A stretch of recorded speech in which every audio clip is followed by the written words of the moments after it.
Shalom, selamat pagi saudara-saudari yang terkasih di dalam Tuhan Yesus. Kembali pada pagi hari ini kita berkumpul bersama untuk beribadah kepada Allah kita yang kudus, Tuhan kita Yesus Kristus. Mari bersama-sama kita membaca firman Tuhan. Mazmur 27 ayat 13 dan 14. Sesungguhnya aku percaya akan melihat kebaikan Tuhan di negeri orang-orang yang hidup. Nantikanlah Tuhan, kuatkanlah dan teguhkanlah hatimu. Ya, nantikanlah Tuhan. Mari bersama-sama kita berdoa. Bapa kami yang di sorga, Tuhan kami Yesus Kristus, pada pagi hari ini, kami kembali masuk dalam ibadah yang kudus ini.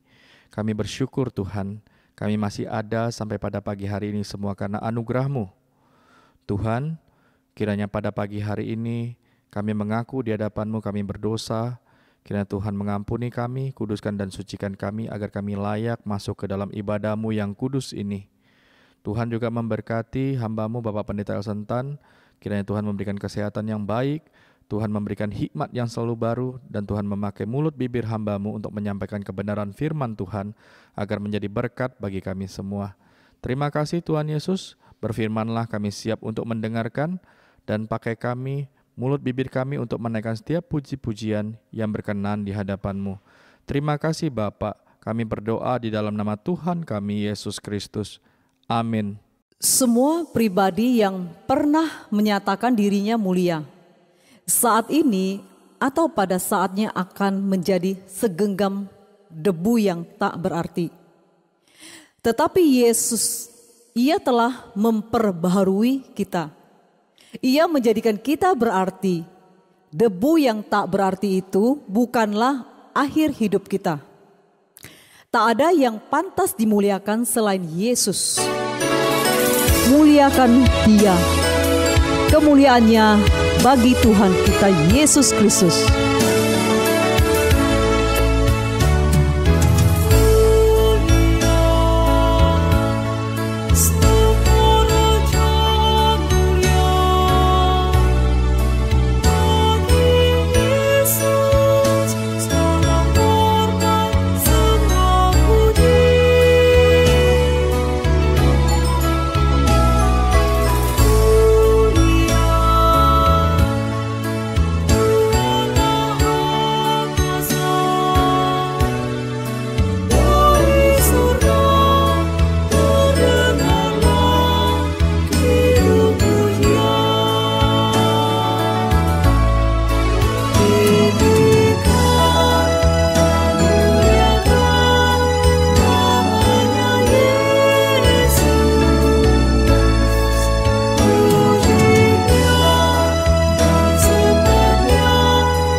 Mari saudara-saudari yang dikasihi Tuhan, kita tundukkan kepala kita berdoa. Bapa kami yang di sorga.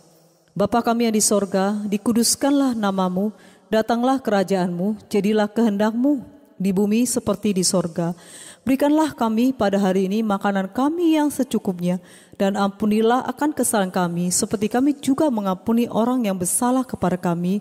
Dan janganlah membawa kami ke dalam pencobaan, tetapi lepaskanlah kami daripada yang jahat.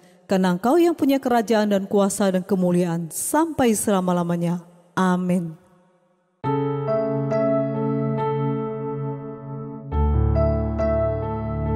Salam, selamat pagi saudara-saudara kasih Tuhan. Marilah pagi ini kami beribadah kepada Tuhan kita Yesus Kristus.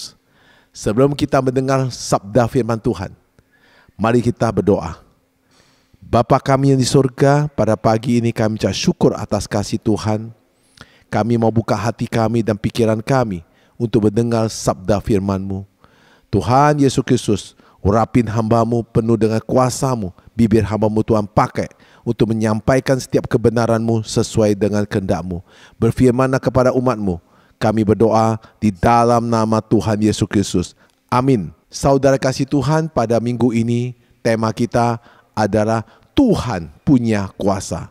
Saudara kasih Tuhan, pernahkah kita terkagum-kagum dengan seseorang yang memiliki kuasa yang besar atas hal-hal yang dia percayakan kepadanya? Kira-kira apa jadinya jika orang dengan kuasa yang besar tersebut lalu kita remehkan dengan berkata, Anda memang punya kuasa kehebatan luar biasa, tetapi untuk perkara yang satu ini Anda mungkin tidak bisa mengatasinya. Besar kemungkinan orang tersebut akan tersinggung karena merasa kemampuan diragukan, karena hal tersebut dapat dilakukannya dengan sangat mudah. Saudara dikasih Tuhan, firman Tuhan pada hari ini mengingatkan kita mengenai betapa hebatnya kuasa Allah dalam kehidupan umatnya, terutama bagi mereka yang percaya kepadanya.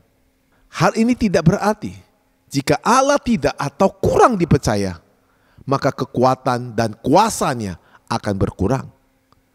Bagaimanapun dia tetap Allah yang maha kuasa, terlepas dari manusia percaya atau meragukan dia.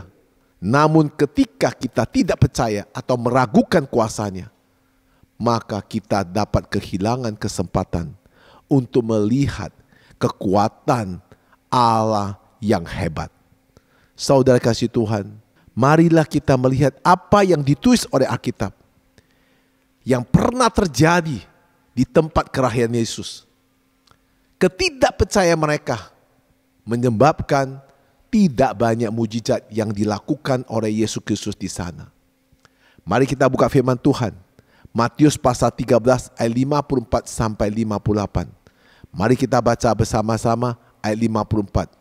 Setibanya di tempat asalnya, Yesus mengajar orang-orang di situ di rumah ibadah mereka. Maka tahjurlah mereka dan berkata, dari mana diperolehnya hikmat itu dan kuasa untuk mengadakan mujizat-mujizat itu? Ayat 55. Bukankah ia ini anak tukang kayu? Bukankah ibunya bernama Maria dan saudara-saudaranya Yakobus, Yusuf, Simon dan Yudas? Ayat 56. Dan bukankah saudara-saudaranya perempuan semuanya ada bersama kita? Jadi dari mana diperolehnya semuanya itu? Ayat 57. Lalu mereka kecewa dan menolak dia.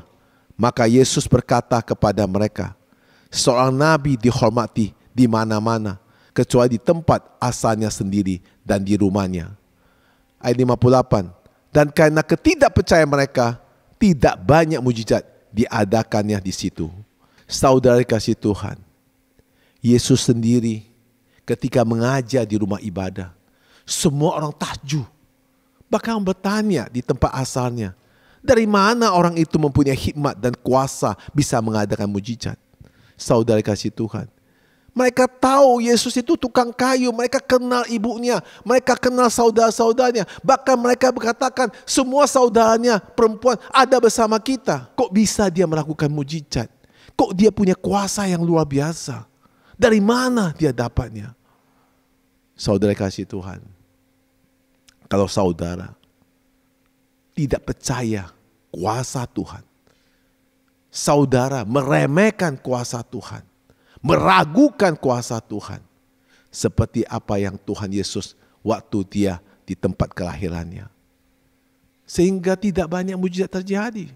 Saudara kasih Tuhan, maka Yesus berkata, seorang nabi dihormati di mana-mana, kecuali di tempat asalnya sendiri dan di rumahnya.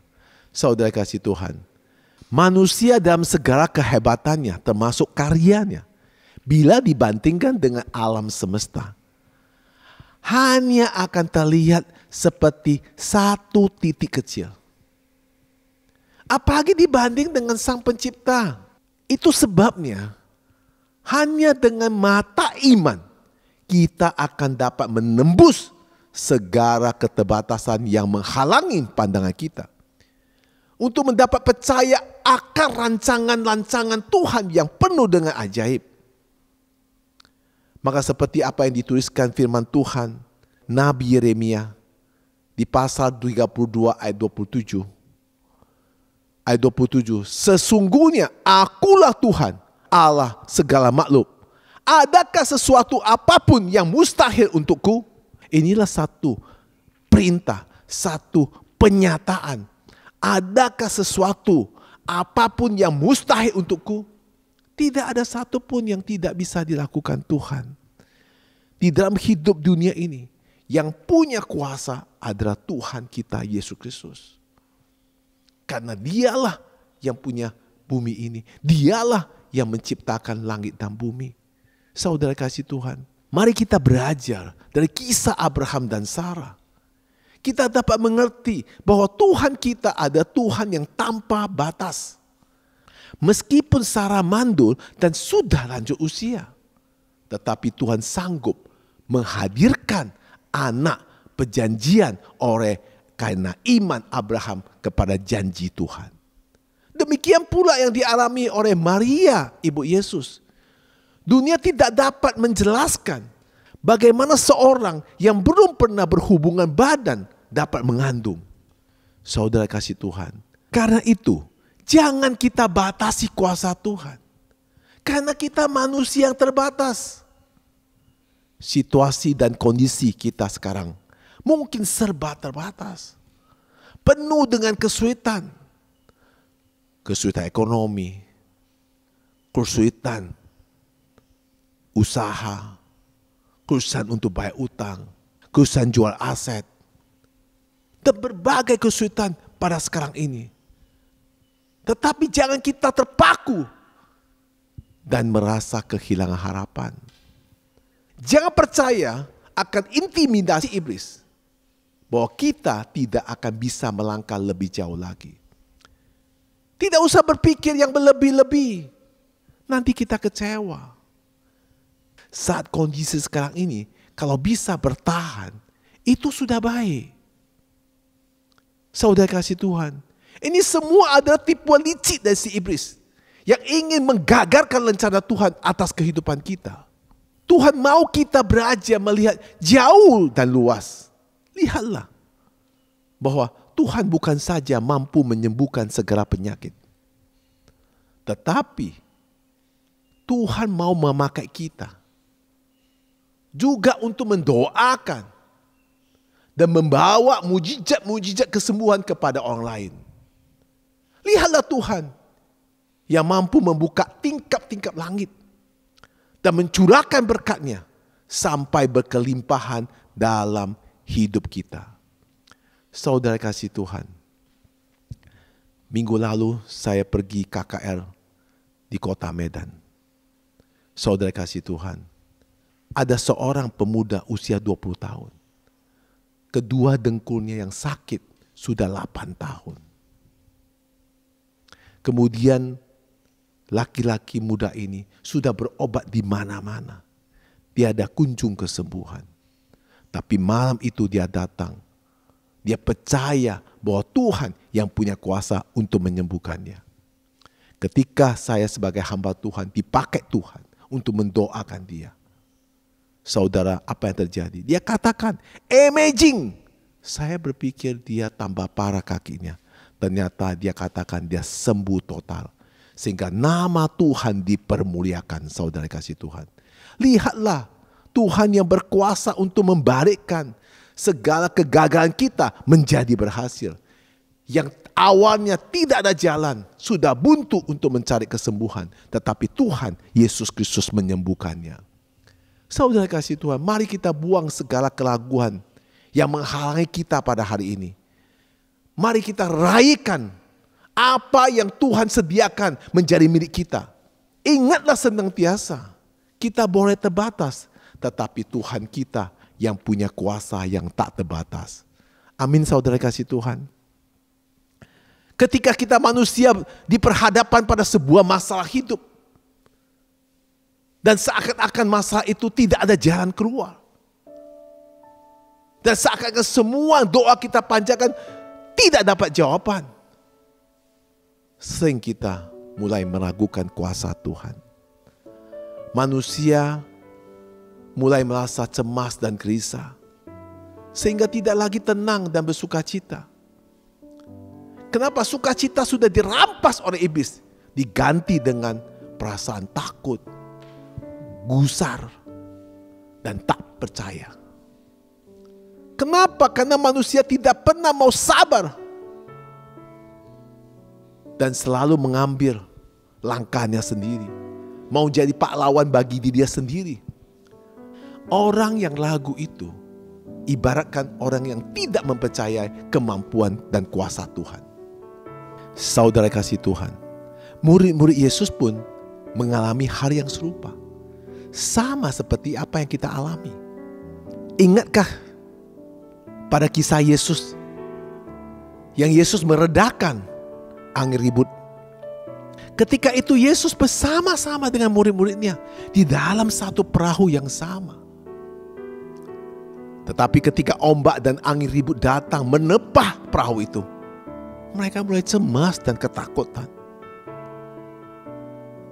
Mereka sibuk dengan ketakutan mereka dan pikiran mereka, yang membuat mereka semakin tidak berdaya untuk melawan ombak dan badai tersebut. Mereka lupa bahwa ada Yesus Kristus bersama mereka. Mereka takut dan cemas karena mereka meragukan kuasa Tuhan. Di Alkitab di Markus pasal 4 ayat 38. Pada waktu itu Yesus sedang tidur di buritan di sebuah tilam. Maka murid-muridnya membangunkan dia dan berkata kepadanya, "Guru, engkau tidak peduli kalau kita binasa." Itulah yang dikatakan murid-murid Yesus pada saat mereka melihat Yesus lagi tidur di buritan. Seandainya mereka mau percaya dan tidak meragukan kemampuan Tuhan Yesus Kristus, tentu mereka akan tenang saja dan tidak panik dan ketakutan.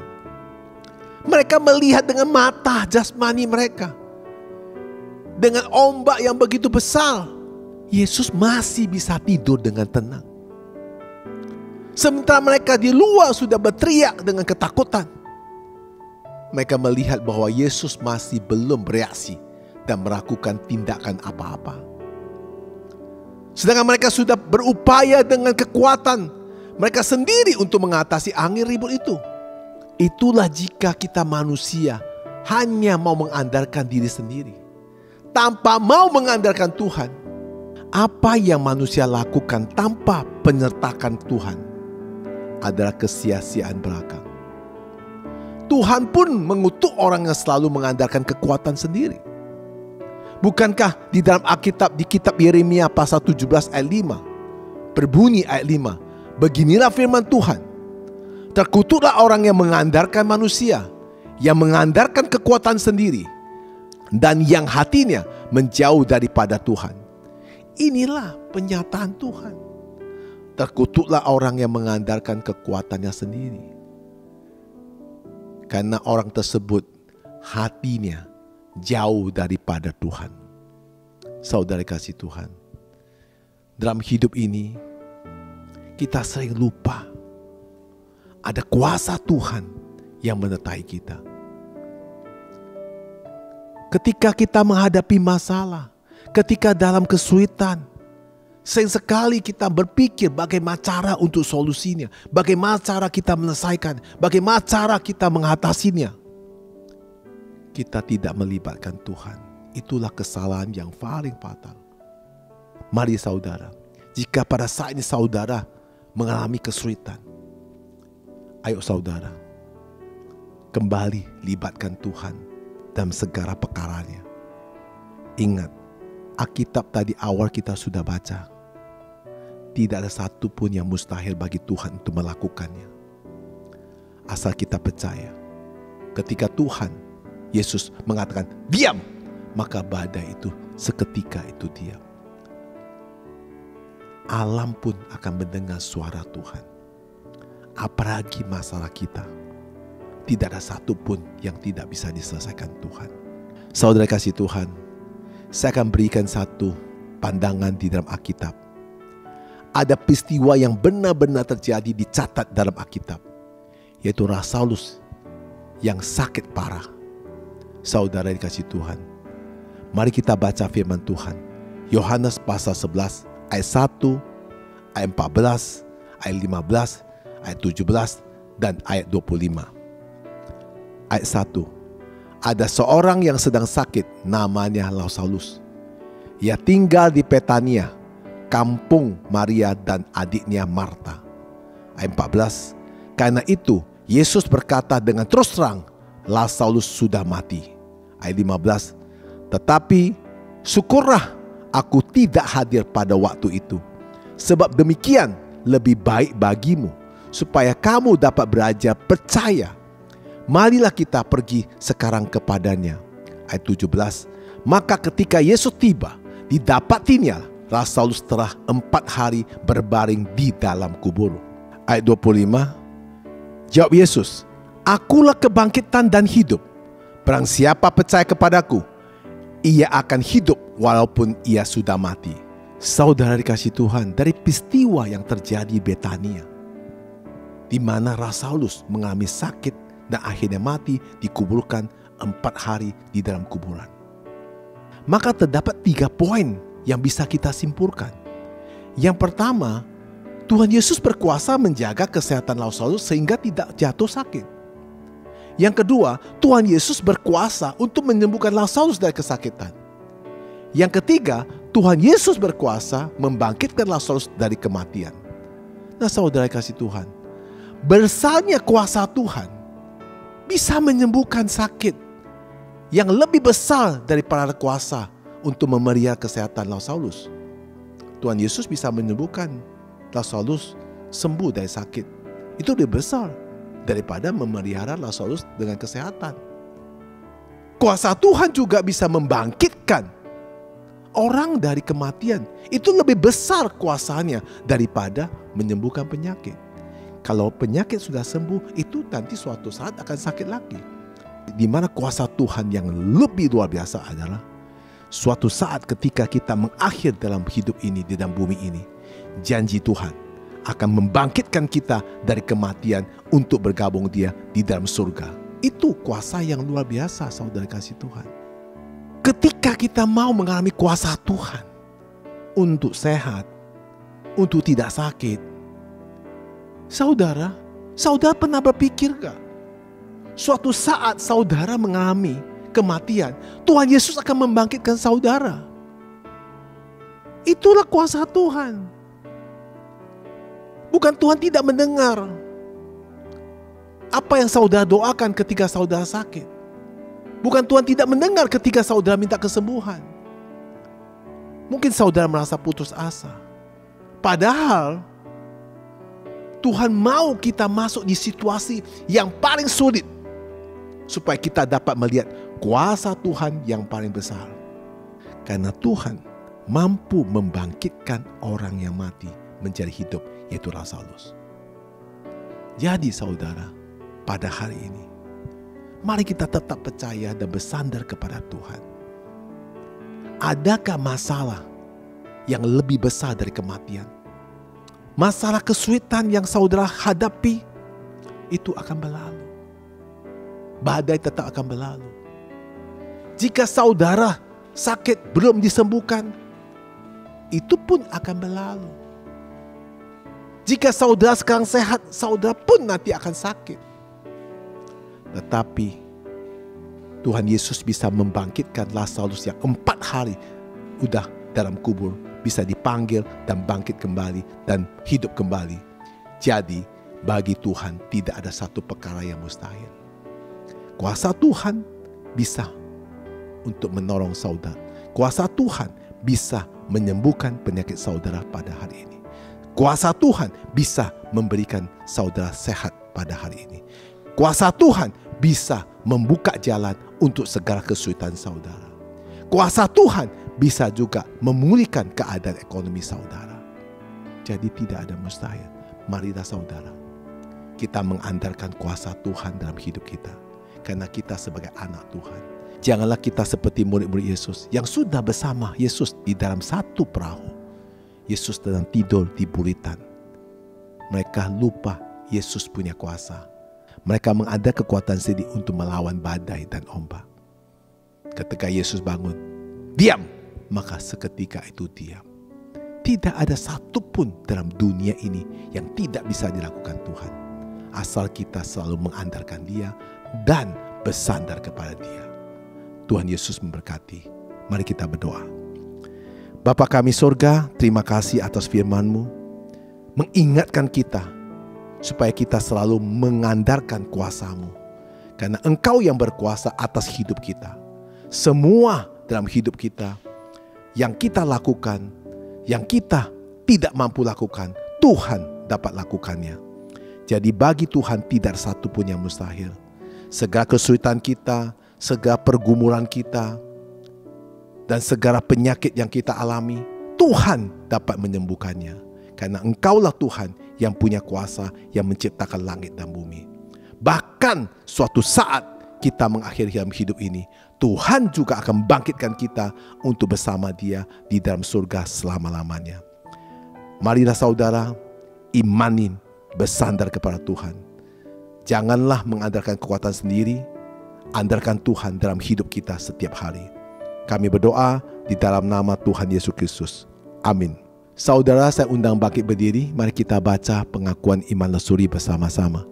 Aku percaya kepada Allah Bapa yang Maha Kuasa, Kalib langit dan bumi, dan kepada Yesus Kristus, anak yang tunggal Tuhan kita, yang dikandung dari Roh Kudus, lahir dari anak darah Maria, yang menderita sengsara di bawah pemerintah Pontius Pilatus, disalibkan, mati dan dikuburkan, turun ke dalam kerajaan maut, pada hari ketiga bangkit pula dari antara orang mati, naik ke surga di sebelah kanan Allah Bapa yang Maha Kuasa, dari sana ia akan datang untuk menghakimi orang yang hidup dan yang mati.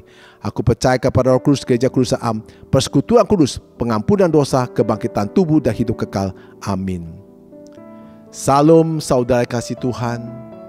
Mari kita andalkan kuasa Tuhan. Jangan lagi mengandalkan kekuatan kita sendiri. Kita manusia terbatas dalam hidup di dalam dunia ini. Terbatas umur, terbatas kekuatan, terbatas untuk pandangan. Tuhan yang punya kuasa, yang tak terbatas. Mari kita bersandar kepada Dia, sehingga Dia dapat lakukan segala hal yang tidak mungkin jadi mungkin. Tuhan Yesus memberkati.